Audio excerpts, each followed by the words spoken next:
How's it going, my needle drops? How's everybody today? Today I want to talk about Rob Crow. Rob Crow's 2007 solo album released on temporary residence. As you probably already know, Rob Crow is a very big deal in the underground scene.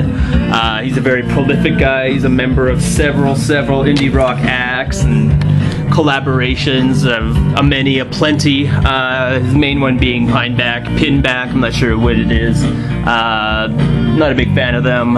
He's also part of this new sludge metal experimental band he's doing called Goblin Cock. I don't know, it's not that good either. But yeah, he's also part of this collaboration group that he's doing with Zach Hill called The Ladies, and I really enjoy Ladies. It's pretty decent stuff. I should do a review on them soon. And then he's part of all these other bands I don't know anything about, like Thingy and Heavy Vegetable. He's also in Chino Marino's side project called Team Sleep. That record's pretty decent, actually, once you give it a chance. Like, I don't know, I think it's just because Rob Crow sings on it, and Rob Crow has a very distinct, very enjoyable singing voice. I think it's one of his better attributes, qualities, is his voice, for sure. But yeah, 2007, fourth solo album, finds Rob Crow as a new dad, so he's spending a lot of time at home raising his son, so these songs were recorded at home recordings, bedroom recordings.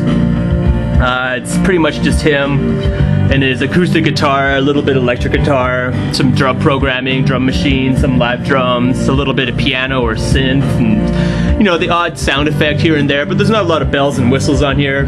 This album pretty much is just here to showcase Rob Crow's like pretty exceptional songwriting skills. That even with not a lot of you know, bells and whistles, he can still construct a very decent, you know, indie rock, pop rock song. Very enjoyable record. Finds it it's very consistent, very focused. Finds Rob Crow in a very happy place, kind of in this content / introspective kind of mood. No real downers on here, no angry rockers on here. Just kind of very pleasant, very, you know, enjoyable record. Very unassuming. Like, there's all these kind of, you know, subtle nuances, subtle sophistications to the songs and stuff. Like, he'll throw a little bit of twist into each track in here just because he's such a good songwriter. Like, none of the songs, even though it's a straight ahead record, none of the songs are like overtly straight ahead to the point where they're boring. Like, there's always like, you know, some signature stamp on here to make it like a Rob Crow, a distinct, very Rob Crow song, you know.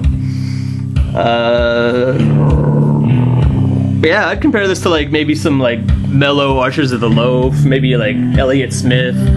A lot of people online are comparing this album to like XTC, but I don't know a lot about Ecstasy, so maybe it sounds like them, you guys tell me. But yeah, it's not really a fussy record or anything, nothing really sounds rushed or anything on here.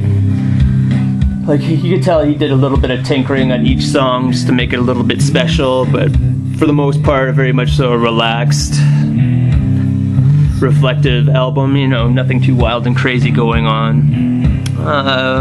Cover art's just Rob there with this mug of coffee around Halloween, I'm guessing, unless he keeps jack-o'-lanterns and tombstones in front of his house all year. I don't know, maybe it's pretty cool, I guess. I don't know what heavy metal shirt that is. Maybe you guys could tell me. Here he is with his son there, Rob Crow the Third. Rob Crow, who made this album, being the second in a line of Rob Crows, I guess. And there's just a picture of Rob Crow sleeping on the job in front of his computer, pretending to sleep maybe. Some quasi-legible lyrics there. You can kind of decipher the words, which is always a pleasure. And I guess that's his girlfriend or wife. Back cover there.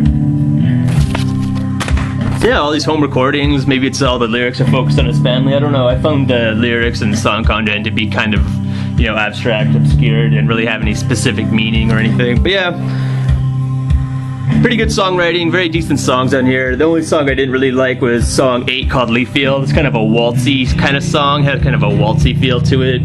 I really enjoyed song 7, the song before it though, called Burns. It had this cool little hissing sound on there. It's kind of a slow burner for a song called Burns, but yeah, very cool. Rob Crow, born in 1971, makes him around 38 as of this date of this video, I guess. But yeah, pretty good record. If you just like, I don't want to say singer-songwriter on here, but very mellow, like I don't want to say lazy, but yeah, just laid back. How about that instead of lazy? I don't know what the difference between being laid back and lazy is, but very laid back, very introspective, very mellow, very enjoyable record. Like, it's not overtly happy and chipper and stuff. Like, it still has a little bit of, you know, subtle mood to it, but it's not a downer record at all. I don't know. I found this album to be very enjoyable, very cool song structures and songwriting.